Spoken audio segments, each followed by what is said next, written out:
Cool. All right. So let's just start. I think this is quite interesting as well, because this was actually the other way around about 2 or 3 months ago, where you were actually hosting a panel that I was on. And coincidentally, I also went rogue on that panel too. So I think Academy XI, which is like a General Assembly competitor, I can't remember the owner's name, but he gave a very detailed sort of intro, which had a very, very detailed code of conduct policy. And I basically was talking about design ops where we don't have a code of conduct policy. And I think I saw him kind of doing a double take. He's like, who is this maniac we've let on our stage? But I actually had a really good conversation with you before the event. And when Char mentioned this theme of going rogue, I immediately jumped to you because I was like, we have to get Millie on stage and talk about this stuff. So I think that's a good place to start. I'd just like to talk about what do you do and how did you get there? Good question to start. So I currently am Director of Product and Design at a startup called Rate It. And what they do is they make customer experience feedback tools. So kind of similar to Culture Amp actually, except in kind of the retail-y space mainly. So if you've ever been to like a glue store or a Pandora or a Shaver Shop and seen like a tablet that has some smiley faces on it, that's a thing that we make. And then behind the scenes of that, there is like a phone app, there's an SMS email thing, there is an API, and there is a web portal where the actual people who buy our product go and look at the data and the insights. So the whole idea behind it is that we help people make their customer experiences really awesome. So you're a shop owner or a health care center owner or a government office, a library or a pet adoption center. These are all places that we have, or a gym even, Fitness First or something like that. You want to improve how your staff and your premises kind of works as a customer experience. We believe, and much like Culture Amp does, that you need to actually kind of collect the insights from your actual customers and users, and that's what our tools do. So that's what the company is. What I actually do there is, well, I certainly don't really use Figma or Sketch or InVision anymore. I kind of help create ways for other people to do those things. I lead the dev team and am hiring designers into the new design team. And I kind of work with the leadership team, which is still 2 words that I don't really like saying. And I kind of work with them to have product as like a first-class citizen at that group of people. So we've got a real seat at the table in the direction of the company. And so I kind of am able to, we have a product manager as well in our team who is junior, who I'm kind of working with.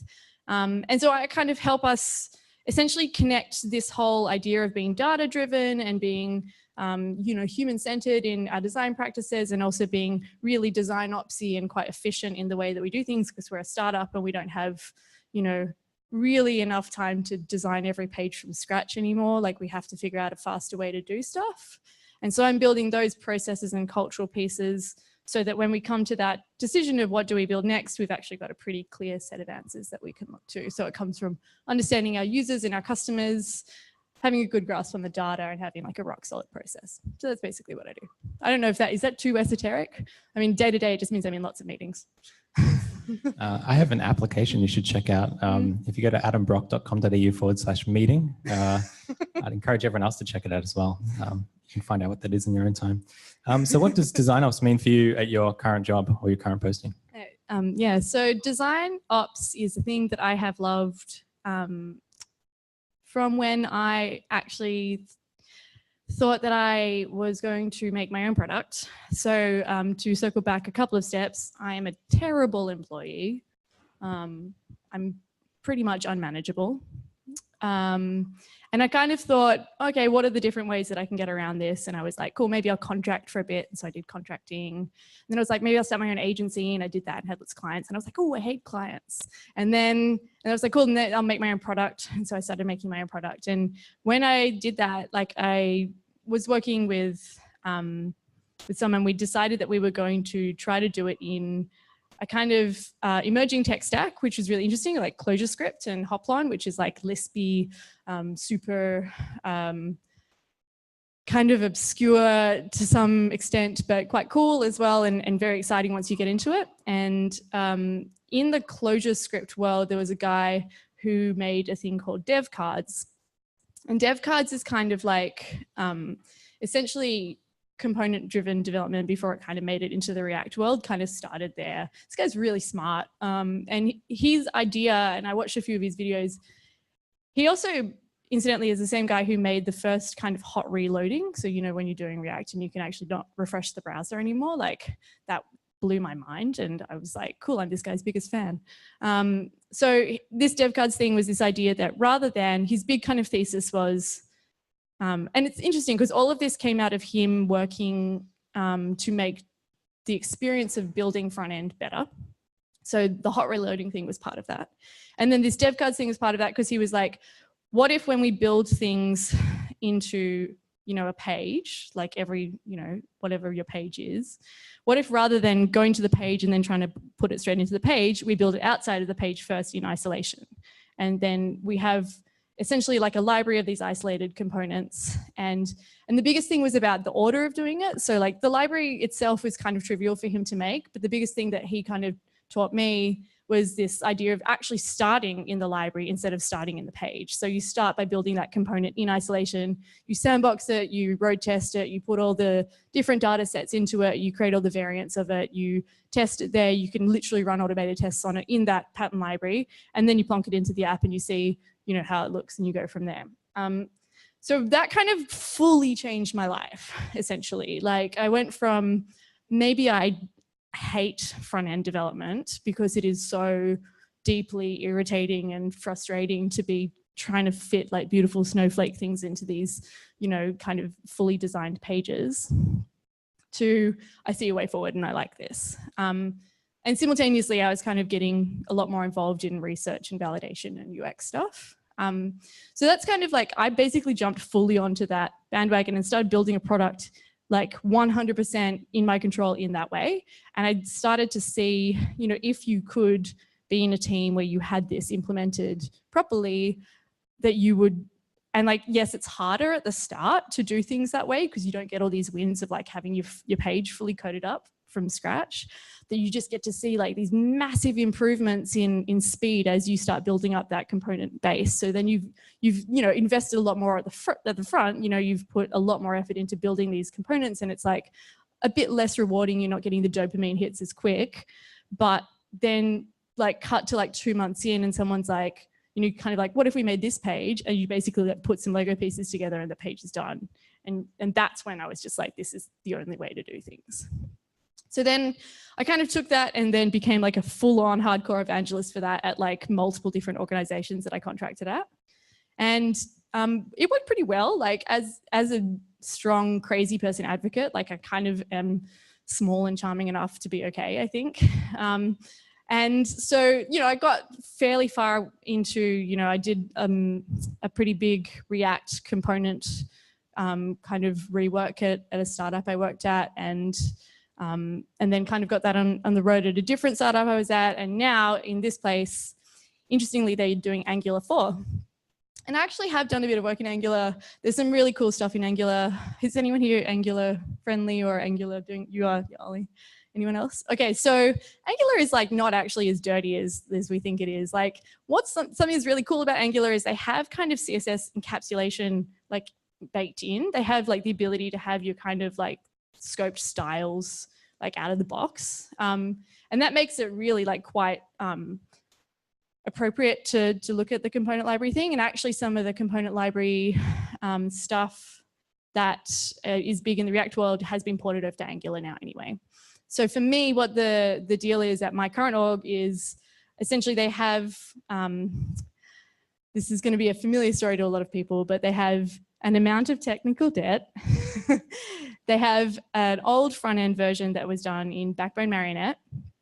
And then they have the new front end, which is done in Angular 4, which is like, you know, 70% maybe the old way, 30% the new way. And they want to obviously get rid of the old stuff because it's awful to work with and it makes everyone really sad. And move it to Angular. And then, so basically for us, that means we're taking the process of eliminating technical debt and combining it with creating more components in our component library, which will allow us to have more speed as we move forward. So we're, as an organization, heading up to Series A. So we've got a fairly kind of small team, but basically once we jump that hurdle and we get that funding, we'll be expanding, and then we really have to speed up the shipping of the features. So my job now is kind of build a foundation that will allow us to become like a shipping machine pretty quickly, and not just shipping, you know, whatever, like, you know, running experiments and validating and you know, A/B-ing and all that kind of stuff. So that's it. Like, so it's essentially like taking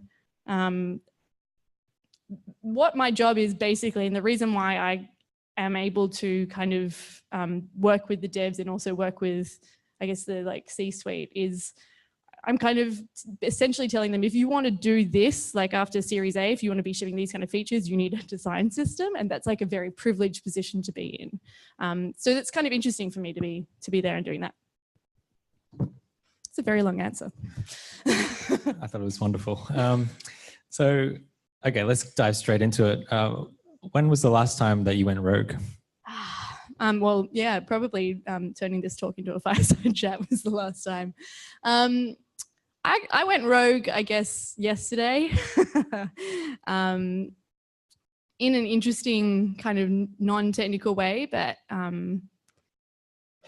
I basically told the CEO that he can't make the website and I was going to take it off him, and my team was going to do it from now on, which was like kind of an intervention. Can rogue stage intervention / rebellion, like it's somewhere in between those two things. And so I was supported in this intervention. It wasn't fully me going fully rogue, but yeah, that was kind of a rogue-like thing to do, in that like it was speaking truth to power to some extent. Like it was someone who thought that they knew better than me and thought that, like, you know, essentially like a lot of founders. Who here is in startup world? Cool. Okay. Yeah, ish. Yeah. So a lot of founders feel very close to their product. Obviously, it's like very precious to them, and they really care about it. And like, you know, it's their baby basically. And they also kind of are filled with this sense that only they could do this job or do this part of the job because they have the context and history and you don't. And like, unless you know all the things that I know, you can't do a good enough job of it.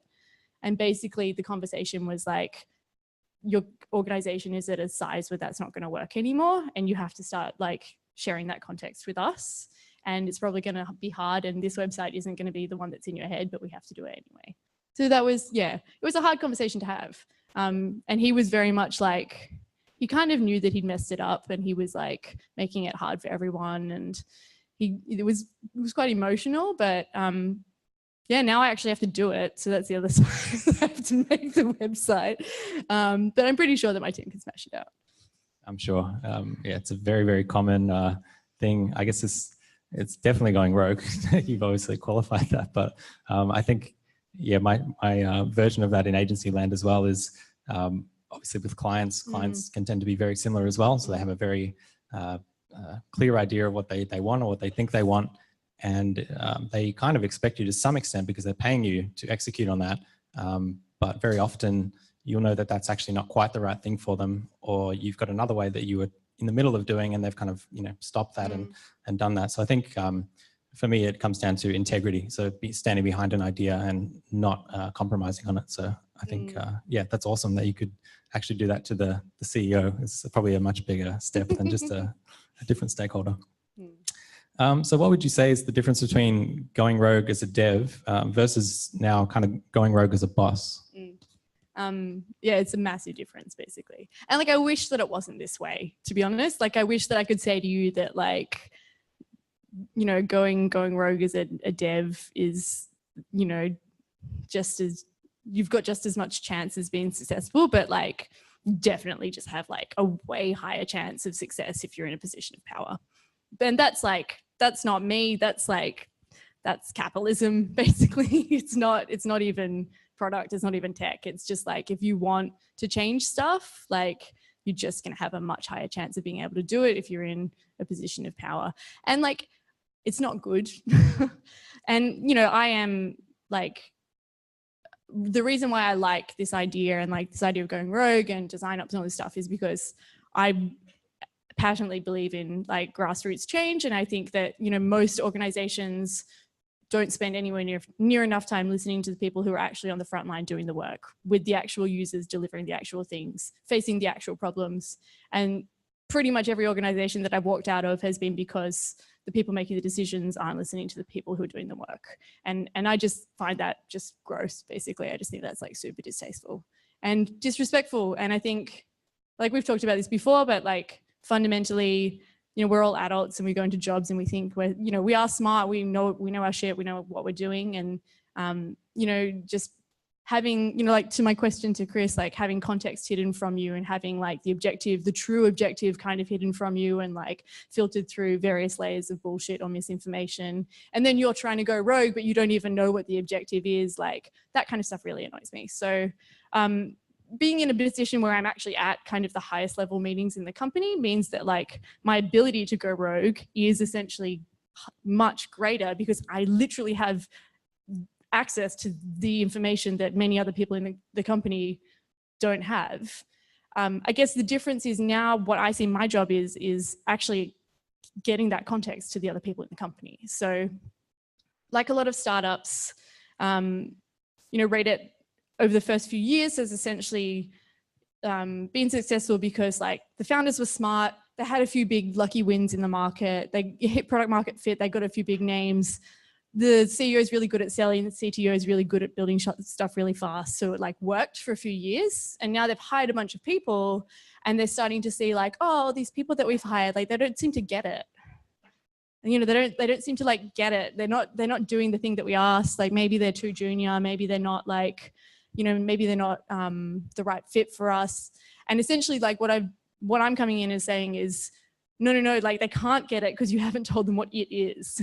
So my job is now, essentially I go rogue by saying all of this information that you guys are keeping to yourselves, I'm just going to tell it to people. So that's kind of my rogue job as a boss is in a lot of ways just kind of breaking down those barriers and breaking down that kind of secret leadership team room and forcing transparency and forcing just like full accountability, full transparency, total openness, and just be like, you know, my calendar is open. You can see every meeting in it. These are all the meetings I'm in. If you want to know what happened in them, just ask me. Like, you know, this is the stuff that we talked about at the leadership catch up. I'm telling it to you as soon as possible. This is how we're going to do it. So that's really different to what it's like to be a dev who is like, I really think we should do this design system. And it just kind of like going down like a lead balloon because everyone's like, what does that have to do with our like, you know, Q4 OKR? And I'm like, I don't even know what that is. So I don't know how you can expect me to know what that is and do something. So like, just it's essentially about context. And I think what like the overarching thing is that like a lot of organizations are struggling with or are trying to figure out the right balance of how much context they should give to people. And I don't really understand what too much context is. Like, oh, you know, if they give them too much context, they'll go off and start doing the wrong thing. And it's like, well, that can't be true either. So I think it's, you know, for me, it's just about pushing that, that agenda about openness and transparency. And yeah, I suppose if I was in that dev rogue position at an organization that had given me more context, I probably would have been more successful. It's funny you mentioned the extreme transparency. There's a great book from the chief talent officer at Netflix called Powerful, and she advocates that 100%, this extreme level of transparency that she's been integrating for the last 13 years. And it's a really good read if you want some more context of that too. I think it's a great idea. So how have you created a culture where other people can actually go rogue? Yeah, so kind of talk about process a lot at my job, and it's interesting. So the CEO and the CTO are kind of like characters in a novel, because the CEO is like super free-spirited, creative, like loves design, and he's very like magnetic and charismatic and people are drawn to him. And the CTO is your classic, like kind of grumpy CTO who doesn't really like managing people or doing anything to do with people and just wants to write a lot of code and be really excellent at it and do things the best way. They're both really great people. I like them both a lot. So the CEO has been very resistant to anything that is anywhere near process because he feels like that is like stifling creativity. And the CTO is like super, super, super process driven, but like in a real command and control way. So he likes the kind of process that is like, that he learned when he was at Microsoft and BlackBerry and big companies like that. So he likes the idea of process that like is kind of telling people what to do and making sets of rules and you know, carrot and stick and all that kind of stuff. So I come in, I'm kind of like, so there's this new type of process that you guys may have heard of where we actually just create ways that people can collaborate. And if you give them the right information and the right tools, they'll start to come up with the right solutions on their own. And they basically didn't believe me. So my job is essentially creating that environment and proving myself right. And the proof will be essentially in the delivery of what we managed to cook up. So, you know, a design system is a really great example of that because what it allows, like, I think you said it will both help you and hinder you. And I think it's really true. So what, you know, one of the problems that, for example, the CEO has when he looks at the product at the moment is he's like, it's good, but it's really inconsistent. Every product ever. And it's like, yes, okay, I understand. So I was just like, even before I joined the company, he kind of told me about this and I was just like, I bet what you've got is a really big sketch file and some devs who are getting like handovers from a designer and they're just kind of trying to make it look right every time, but every time it probably comes to them looking slightly different. And that is exactly what was happening. So, you know, that what you've got is a situation where like the designer in that situation is, you know, kind of before he even makes his mock-ups, he's in essentially like a whiteboarding session with the CTO, who was doing basically most of the actual design before I joined.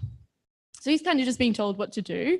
It gets like rounds and rounds of revisions. So he's not really even designing anything at that point anyway. He's just kind of putting pixels on a page until someone says, I like that one. And then that's going to devs who are not really doing anything other than just kind of coding up that sketch file.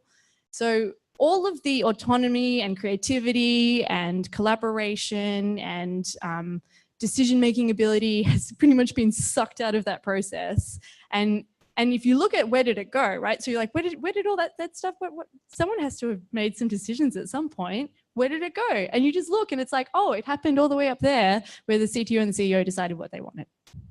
And so they were like, oh, I want this. And essentially they'd done all of the design in that conversation and everything else was just like ticking boxes and pushing pixels around.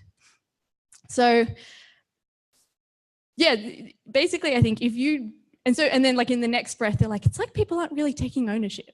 So, so I think, you know, this is essentially the shift I'm trying to put into place is like going from you make all the decisions up here and then get a bunch of people to execute to varying levels of success based on how good you are at communicating, to you set an objective and you hire smart people and we figure out how to do it the right way. And we create systems that enhance our collaboration and consistency across the board. So we can collaborate easier because, you know, we're working on smaller pieces. Like the other side of this is like less relevant to this meetup, but I've totally flipped their project management style to be like way more kind of Scrum based. Previously, it was just kind of an infinite Kanban board of sadness. So smaller iterations and essentially like pre-cooked and ticked off, pre-approved building blocks. So once you're working with that, I think the fear from design is like, oh, then are we like, is it not going to be very, you know, artistic or creative because we're just going to kind of put pieces together? And where is the true creativity in that? Basically, like it kind of gets you get past that point and you'll realize that actually you can just ship value to people, and that's really the thing that we need to be doing. So that's kind of how that's my thesis, my hypothesis of how I'm going to do it. And we are like, so far it's going pretty well. I haven't been there for that long, but. Yeah, I think I just want to underscore the importance of letting people actually take control of the design or these decisions themselves. Kind of analogous to telling a designer to that an objective. So I want to cross the river. Don't tell them to build a bridge or what bridge you've already kind of specced out. Like let them figure out the problem. Like maybe they'll design a hovercraft. Like who knows? I think it's very, very important, and you'll be amazed that. If you just give people the ownership of actually solving problems on their own, their IQ basically doubles. And if it's the opposite, it kind of halves because they just become this drone of a pixel pushing or code kind of writing person who's just executing something that they had no input or investment in. I just think it's like such a waste to hire people, and like people in this room probably are paid more than most people in Melbourne. Like we have some of the highest salaries.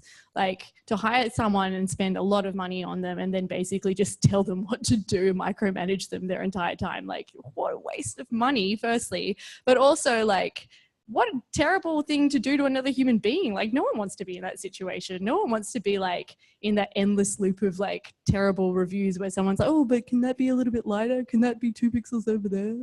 Can this be like more drop shadow? Like, like no one wants that. It's an awful thing to do. Like it's just so demoralizing, and basically like psychologically you end up in a situation where you're like, oh, I thought I was a designer, but it turns out that person's the designer and all I'm doing is just like moving stuff around on a screen, and like that's not great. Or even like I thought I was a developer and I thought I was good at my job, but it turns out like I didn't have any of the right pieces of the puzzle and all these things that I built weren't used by anyone. Like I just want to avoid that. Like that's terrible. If people feel like that, they're not going to do good work anyway, because they're just going to be like, I hate my job. And they're probably going to leave, and then I have to hire more people, and that's really hard. So rogues are typically, I think, lone wolves. But have you ever staged a rebellion? And if your plan is not just to kind of go rogue solo, and you do want to stage a full rebellion, how would you go about that? Yeah, staging a rebellion. So this is kind of the only tie back to the title of this talk. Because originally I was like, I don't really know what I'm going to talk about, but I think it's going to be related to Star Wars. So yeah, Chris kind of mentioned this as well. So Rogue One is about staging a rebellion. And the idea, I guess the difference between being a rogue and staging a rebellion is like, you have to get people on side to stage a rebellion, right? So it's not just, I read a cool blog post about Figma or Design Ops or InVision or whatever it is that you're excited about, and I'm going to like start doing it over here in my corner. Sometimes that does work. Like if you do it well enough and people are like, whoa, what is that guy doing?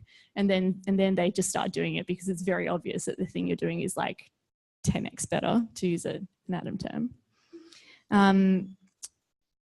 That can work, but it doesn't always work. And it doesn't always work because sometimes like people just aren't really paying attention, basically. Like you can be amazing and be roguing out, but sometimes people just like aren't really listening or watching, and it's just, you'll be amazing. You'll probably have a much better time at your job, but is that going to like be picked up by the rest of the company or the rest of the team or like other teams or whatever it is that you're trying to do?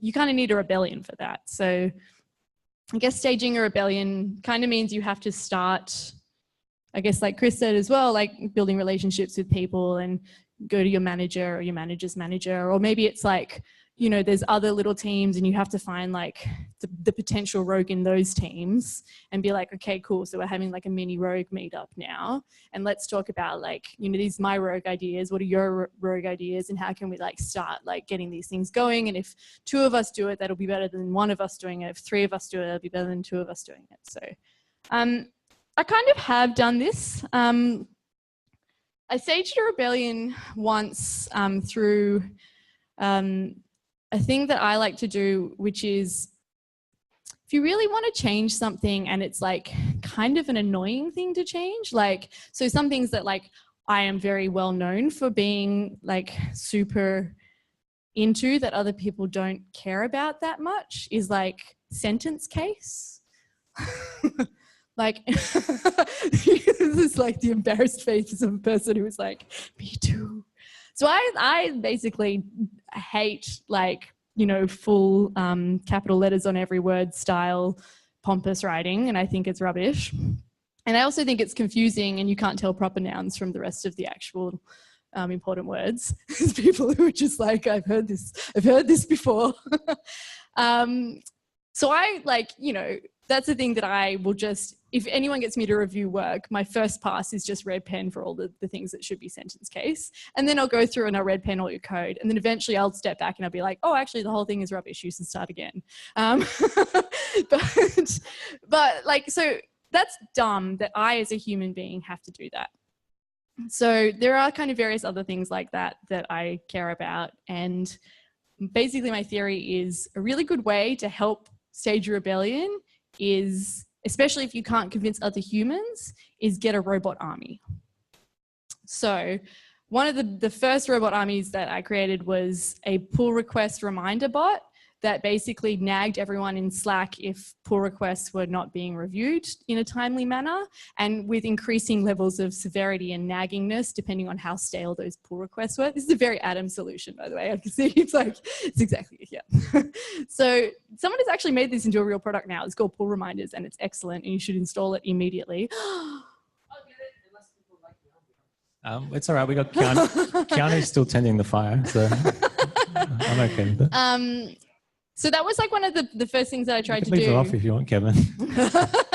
I'm cool with it. No, you can put them on if you want. Are they motion censored? No. Oh. Okay. I was like, maybe we should do a little dance. So that was actually a good way. And it was funny because like I was a little bit sus. I was like, oh, are people going to like being nagged in Slack? But then I was like, wait, I'm already nagging them in Slack. It'll probably be better if it's a computer doing it instead of me doing it, because then they won't get angry at me. They'll get angry at the computer. And I don't really care if they get angry at the computer. It means I get to protect my relationship with them, and they get angry at the computer. So that's fine. And it was amazing because like instantly this thing that we had I kind of looked at the process and be like, so why are we not shipping stuff fast enough? Oh, like part of it is we've just got this massive block of PRs that aren't getting reviewed because our process hasn't been set up in a way that people do that. And they just started moving through the system, which was interesting because then like classic constraints theory, now the PRs are getting reviewed more, the next bottleneck opened up and it's like, oh, okay, so now it's the automated tests. So now the pull requests are getting approved. And so now we've got all these things that are queued up for testing. And so that was interesting. So then the next problem was like, cool, how do we get more parallelization in our test suite? So we went and solved that. And basically we worked through these levels of constraints, and then that was a massive, massive improvement to our workflow. And then the meta story is once you improve your dev workflow, people stop complaining about the devs and you can fix the actual problems that are usually happening upstream in the decision-making process. So that was like the start of a rebellion with a robot army. Yeah, definitely on board for automating that kind of stuff. And I saw a talk from one of the lead devs from Jira, from Atlassian, recently at Web Directions, and he had effectively the same answer. It's automate all that kind of stuff that people are kind of nagging people about, whether it be like code linting or pull requests, all that kind of stuff. So yeah, I think it's very effective. Cool. Okay, so going rogue is certainly a classic grassroots kind of approach that you already touched on. What are some other approaches that you've seen other people use, and how do they work or not work? Yeah. So as I said, like it's kind of going rogue is based on this idea, I guess, fundamentally that even if I am like on the front lines and I'm maybe not in like a lead or a senior position, I can be what I call kind of relentlessly competent or excellent at something. I can just do something really well. I can really trust myself and my decisions, and essentially like I will start to create change from the bottom up because, you know, my plan will be genius, or it'll just be really hard to ignore, or whatever it is. Or, you know, just extremely annoying, which has been covered already. So I guess other ways that I've seen people try to do things. So, I mean, basically a lot of organizations try to do things by just silver bulleting it, right? So we're going to bring in this person or this thing and it's just going to change everything for everyone. And they're actually the second coming and it's going to be amazing. And sometimes that works, but it doesn't work for very long. is essentially, I think, the problem. So, you know, it even, you know, sometimes, you know, you might get someone even with tooling be like, you know, we're going to bring in this tool and it's going to change everything for everyone. And like, you know, I'm not wearing Figma or InVision socks today. And part of that is because like I kind of I'm not really here to talk about tools, I guess. Probably the first Design Ops meetup where we're not fully talking about tools. We haven't talked about tools for a few, and I think we want to talk about tools again, but I just got the FramerX beta invite this morning, so there will definitely be more talk of tools shortly. More tooling time. For now, let's leave the tools aside. But yeah, like I think one of the problems about talking about tools is it is like a little bit of a silver bullet sometimes, and people are like, oh, well, you know, the thing is everything will change once you bring in Figma, and you like think something will change for sure, but in my experience, the tooling hasn't ever been the real problem. It's kind of like the pull request thing. Like it can be a bottleneck, and once you like solve that bottleneck, you can start to expose the other bottlenecks that are often happening elsewhere in the process. So I kind of call it like squeezing the toothpaste up the tube. Like you just like start from the bottom, you keep squeezing, and eventually you realize that, yeah, the problem was that someone had, you know, just said yes to a bunch of silly customer expectations or something. And that's where all of our problems fundamentally come from. So yeah, I think that's kind of what a lot of organizations do. They get enamored with ideas, or they listen to podcasts or read books and meet people, and they kind of bring something in from the top. And I kind of think that the reason why that doesn't work as well is because people just don't really believe you when you say that it's going to solve all their problems. And probably rightly so, because you made that decision like without them, without being on the front line. Like to go back to the thing I was saying before, like I think if you are on the front line, you're actually doing the work and you're trying to solve the problems, like you probably have the best experience of the problem. You probably have the most information about the problem. So like solutions starting there tend to kind of be more effective and have more longevity because they are kind of based in real evidence and actual reality, whereas the stuff that kind of comes from the top, it's very like garbled, and they have like a poor understanding of what the actual problem is, and they might see it like as it manifests on, you know, like the profit and loss sheet, but like they probably don't have the real understanding of what is actually causing the problem, where the people on the front line usually do. So yeah, like I made this point to this is like an example literally that just happened. So the CEO was like, oh, I feel like people at the company aren't really like, you know, they're not like excited enough, was kind of he's a very excited person, but he was kind of saying, you don't feel like there's enough good energy and people aren't excited enough. And so his kind of idea was he was going to put together these like company values and then give us the values, and then that would make people more excited. And I was kind of just said to him like, I just don't think it's going to work, because like people aren't going to feel like they're just going to feel like these things came out of nowhere, and you're now just telling them to do it. And if they don't get excited about it, they're doing something wrong. Like it's just like kind of a misunderstanding of people's motivations, right? Like people don't just like get excited because you're like, be excited. So, you know, I kind of said to him, I think that you can choose how you roll this out, right? But either people are like involved in the actual change, like they generated the change somehow, whether it's like from going rogue, or it was like a collaborative change management process, or you do all of that stuff, but then you properly inform them, like you do a real like onboarding and a like, you know, yeah, look, you couldn't be involved in making all these decisions, but we're doing a good job of letting you know why and how we're going to roll them out, and we're going to do it in a really thoughtful way. Or you can just enforce it, which is like the least good option, which is like, we made all this stuff, we didn't really roll it out properly, but now if you just don't do it, you're going to be punished essentially. And it's like, I think you have to choose what kind of level you want to be at for any given change that you're trying to roll out. And you know, a rogue is classic, like essentially because you are mostly on the front line, you are basically always at that involved stage, and then you have your own kind of rollout after that. But yeah, I think essentially if you just go straight to enforcement, it just doesn't work. And even sometimes if you just go to inform without being involved, that sometimes doesn't work either, because people are just like, cool, you're like making me listen to some like, you know, explain a video or read some documentation you made about this thing, but I'm just not really on board with it. Yeah, so I think, yeah, the values thing is like a good example of something that, and like pretty much straight away, my devs were like, what is this? It's super cringy. And I was like, yeah, I know. Like it just didn't have their input into it. So they didn't get behind it. And I kind of said that before they rolled it out. But you know, live and learn. We'll do better next time. And it's, you know, as much about, I know that when I gave the CEO that feedback that he wasn't really going to listen to me. He was going to do it anyway, but you know, he kind of proved me right. So. We'll open it up to questions shortly. There's a couple of other questions here that I want to get to all of them. I'm just mindful of Kevin probably kicking us out relatively shortly. So I'll just ask one more and then maybe we'll go to questions.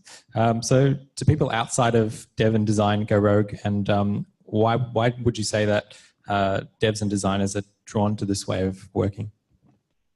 Yeah, is anyone here not in dev or design? Do they do something else? Oh, we got all. Yeah, cool. What do you do? Marketing.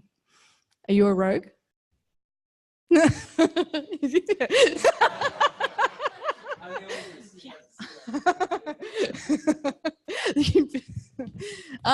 in my experience, not so much. Like, I think there are rogues out there, but I think devs and designers do it more.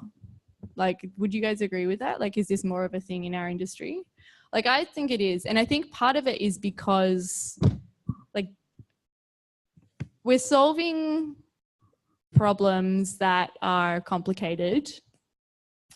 But also if we make systems that suck and if we are in like processes that are broken, it's just extremely frustrating for us personally. So I think there's like a much higher motivation to like go rogue and try to solve these problems, because like the sadness of pixel pushing someone's like, you know, never ending set of nitpicking feedback is just too sad to bear, essentially. And I think like the other thing is we have, like, this is kind of my broader jam at the moment, but I think like the design and dev world has been exploring ideas of creating rogue-friendly environments for quite some time now.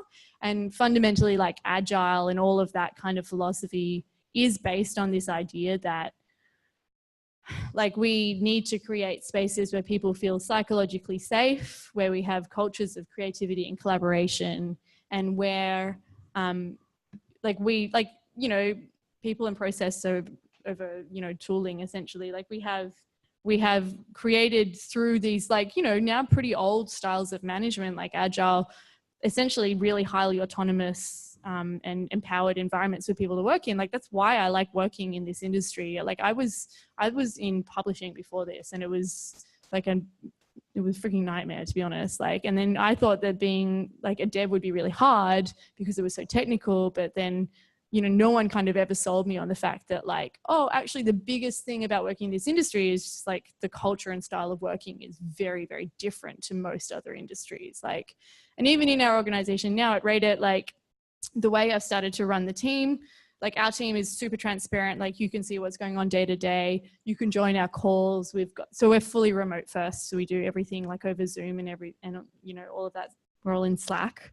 But you know, it's fully opened up. So like the first thing I did was they added me to the Slack, and the product team was like a private room. And I was like, well, that's dumb. And I just moved everyone to a public room, because like, how is that helping anyone to have this like behind closed doors?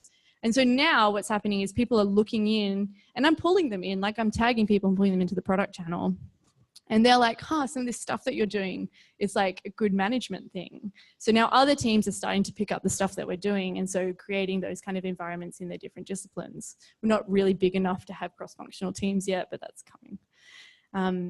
So I think like, yeah, fundamentally, I think we have in the technology world already like sown the seeds for a lot of rogue behavior. And I think it's a really good thing. It's why I thrive in this industry. It's like why I enjoy it. It's also why, as much as I think, you know, my future may be to not work in private industry and go and do things in the public sector, where I think I will struggle in a government role, because like it's just not really set up like that. despite the fact that it absolutely should be on every level. But yeah, I think, you know, this is it. It just comes down to that basic age-old or revolution that basically happened when Agile was created and has gone from there. Awesome. Thanks, Millie. We might open it up to questions. John, you want to run around with the mic? Awesome. Richie. Hello. You guys were talking about empowerment, giving empowerment to teams and letting them make their own decisions, like not telling them to cross the bridge, whatever. That's a good approach, but it's kind of dependent on having the right people. What's your hiring process that you go through to know that you've got the right person? This is a great question because I am currently hiring. It's hard, basically. It's really hard. And it's interesting because historically, Reddit has had, they've been pretty like happy to kind of have people come on and let them go quite quickly, like if they're not a good fit. And I think that historically that has been because they didn't actually know what a good fit was. So they didn't spend enough time up front actually designing like what does a good employee look like at our organization. And that comes back to things like values and stuff like that, but also like having a set of like behavioral expectations, what kind of personality types and how can we, and in different ones, but like, you know, what kind of features of those personalities are the ones that we care about the most. So like historically, I've found it's really successful to look for things like humility, and these kind of more fluffy things. And yeah, do a technical test. Like obviously they need to be a good dev or they need to be a good designer. Like they need to have the skills, but the stuff that kind of makes or breaks hiring for me is actually always that softer, more personality indicator stuff, not personality tests, not like Myers-Briggs, not that, but just, but actually just, and it's a lot harder because essentially people, I think, rush into hiring. They're just like, it's so hard to hire. Just get whoever we can in the door. But yeah, you're right. Like it's absolutely dependent on a good team. The other thing is creating a culture where you allow people to become good in the team, right? Like you might not be perfect when you join, but that means you have to create a culture where you actually figure out with that person and you have high levels of communication and feedback. Like the first thing I did was make the product room public. The second thing I did was set up fortnightly one-on-ones with everyone on my team. And it was funny because I was like, have you guys had any one-on-ones before? And they were like, oh, only when they tell us that someone's being fired. And I was like, yeah, so that's not what's happening today. But you know, that's like, it's funny because like I also, being a woman and like the rest of my team is dudes and the leadership team is men as well. When I come in and I start talking about like, hey, I think you could solve some of your product problems with one-on-ones, they're like, oh, sure. Oh yeah, okay, cool. And it's funny because it's like already manifesting benefits. Like I'm hearing stuff in the one-on-ones that is like pretty critical for me to hear. And it's explaining some of the behavior that they have where they're like, why is that person not really like, you know, pulling their weight or a good, you know, why are they acting that way? Or why is that person not really engaging with this thing? Actually talking to them usually gives you that answer. And then you can also give them the context that they need to do their job. Again, it's like that context thing, right? Like I pretty fundamentally believe that all of the problems that they've had at Reddit historically have been because of not enough context. And I think with the right amount of context, requisite level of skill set and like the right personality indicators, most people will do a pretty good job. Like it's not that hard, you know? Like, and I think it's just getting those things is actually quite difficult to do up front. How many times would you meet with somebody before you offered them something?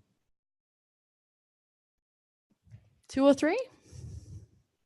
And usually like, not just me. I don't really want it to just be me. Like I kind of put it, you know, probably meet our lead dev and maybe meet the CEO as well. Like I don't really want it to just be me, but yeah. Thanks. Thanks, Richie. Over here. Thanks, Millie. As a boss, did someone ever go rogue on you? And how did you help them be successful, or how would you help someone be successful if they do? Yes, people have gone rogue on me. I'm also very like, I kind of want them to go rogue at this point because they've been in quite a command and control environment. And I want to foster a little bit of like, essentially I see going rogue as kind of just being a bit creative. Like at least you're trying something, you know? So that like, it hasn't really been bad. The only thing that I was kind of, and this, I think Chris mentioned this thing about, there's another kind of interpretation of going rogue, which is like, oh, we have a design system, but I'm just not going to use it now, which to me is like maybe the bad version of going rogue. But, you know, one of the things that one of the devs did, and I actually like this because this is the thing that I would do, was like we set up like a system, we're using Jira, which makes me have feelings. But we tried to set it up in a way that would be, I just find it incredibly difficult to use and way too over-engineered. And the UX makes me and he basically, we set up some workflows which matched this kind of new way of working. And he basically saw that one of our stories just like was missing an approval step and just started shipping stuff without it getting approved. And I was like, that's a pretty rogue move, right? Like he was just like, oh, well, you know, there's a loophole here, so I'm just going to start using it to ship stuff. And, you know, like, you know, he only got found out because he shipped some bugs. So like he's bad. But, you know, that was, I was annoyed, but then I was also like, well, it was going to happen eventually. So, you know, if we're going to use this system that has all these like levels of approval and stuff, like we probably need to do it properly. And it is hard to do it properly. Essentially what it led me to be was like, I don't want to use Jira anymore. We should just do something a lot simpler. But there's the challenge of the remote team on top of that. But yeah, that was a good example of someone going rogue. I kind of was annoyed, but then I said, thank you. Sorry. One more question. Marketing, man. You're going to be speaking the next one, going rogue in marketing. Yeah, seriously. Outed yourself. Yeah, my question is kind of for both of you, for you and for Chris. And it was kind of, you come from very different perspectives, where you're in a much smaller business and Chris is in a bit of a giant. What do you think the role of design and dev is in creating an organization that it can go rogue? You know, especially like you've both worked in startups. Startup in a lot of ways is a rogue and kind of is going out and like breaking shit. So what do you think how do you see your role in that?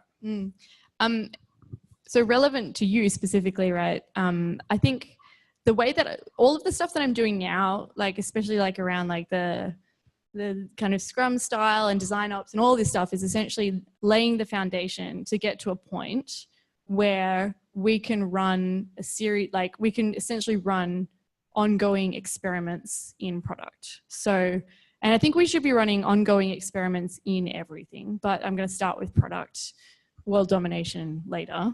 The idea is that like, I think a very rogue way of doing things is essentially saying, this might work, let's just try it.